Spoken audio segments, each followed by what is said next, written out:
ఉదయం సార్ చక్కగా నిజాయితీ గురించి చెప్పారు. ఆ నిజాయితీయే మనల్ని వెన్నంటి ఉంటుంది.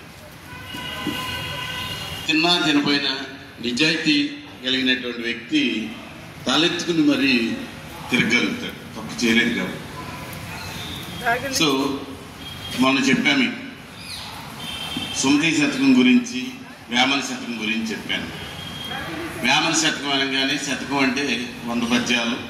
వేమన శతకం వేమన గారే రాశారు. సుమతి శతకం 18. ఈరోజు ఒక ముగ్గురు మానవుల గురించి చెప్తున్నాను.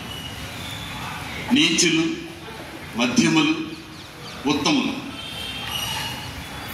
ఈ నీచులు అనేటువంటి వాళ్ళు ఏ పనిని చేయరు, కాలయాపన చేస్తూ ఉంటారు.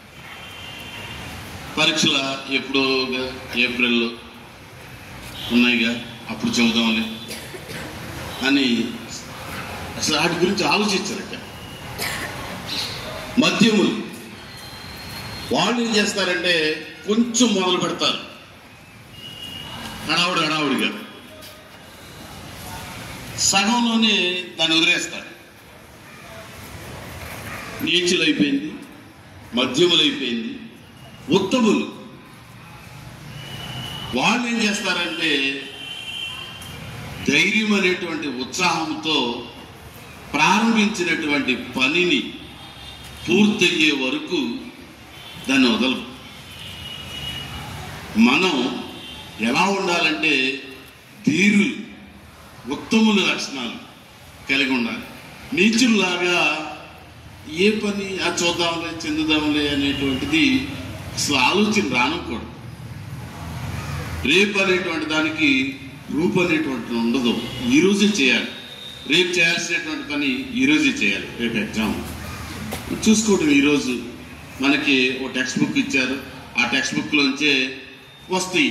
ఆ టెక్స్ట్ బుక్ కాకుండా బయటికి వచ్చినట్లయితే మీకు అవుట్ ఆఫ్ మార్క్స్ ఇస్తారు. అలా ఉంది ఎడ్యుకేషన్ సిస్టమ్. అయితే దీని గురించి భర్తృహరి గారు ఒక చిన్న పద్యం చెప్పారు. అదేంటంటే ఆరంభింపరు నీచ మానవులు విఘ్నాయాస సంత్రస్తులై. ఆరంభింపరు, ఏ పని మొదలు పెట్టరు. నీచ మానవులు ఫస్ట్ చెప్పారు. నీచులు విఘ్నాయాస అంటే ఆటంకాలకు సంత్రస్తులై, భయపడి, ఆటంకాలకు భయపడి నీచులు ఏ పనిని మొదలు పెట్టరు. ఆరంభించి పరిత్యజింతురు విఘ్నాయత్తులై మధ్యముల్. ఆరంభించి పరిత్యజింతురు వదిలివేస్తారు. గొప్ప గురు విఘ్నాయత్తులై ఆటంకాలకు భయపడి దానిని మధ్యలోనే వదిలేస్తారు. ధీరుల్ విఘ్న నిహన్యమానులగుచున్ ధృత్యున్నతోత్సాహులై ప్రారబ్ధార్థములు జగింపరుసుమి ప్రజ్ఞానిధుల్ గావునన్.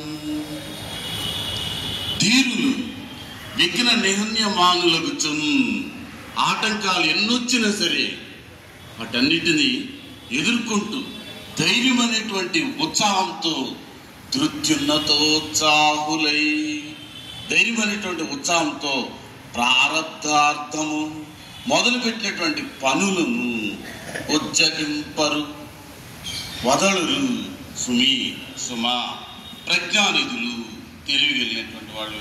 మనం చెప్పుకున్నటువంటి ఈ ఉత్తములు, అది మనం ఎలా ఉండాలి అంటే మనం ఉత్తములుగా ఉండాలి.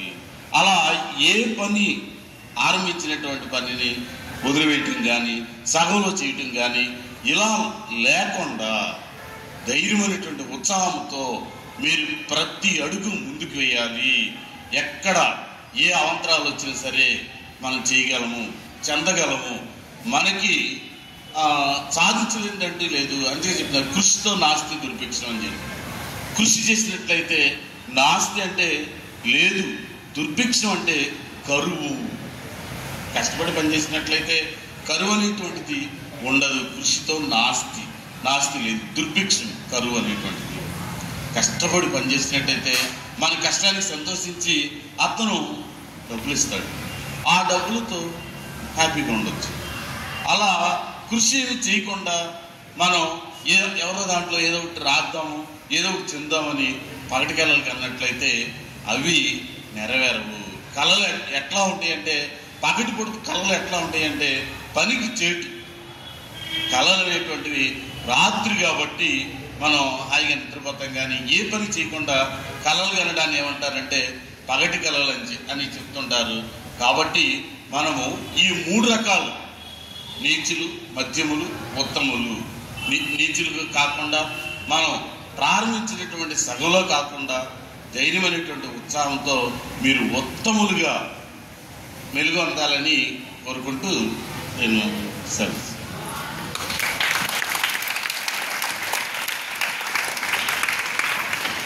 Thank you sir.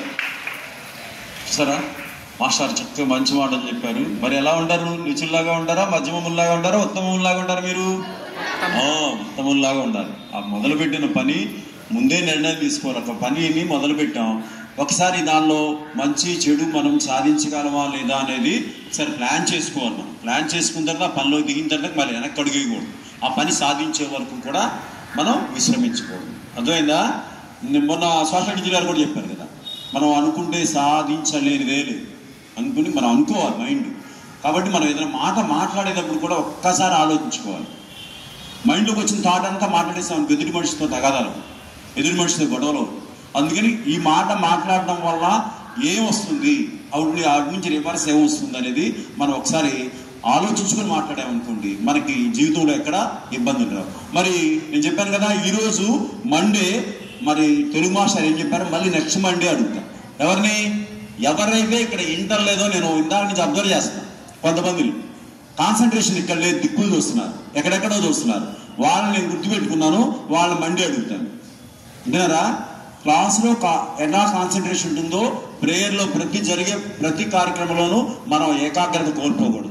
ఆ ఏకాగ్రత కోల్పోయిన వాళ్ళు నా దృష్టిలోకి వచ్చారు, వాళ్ళని అడుగుతాను. Okay, all the best. Thank you.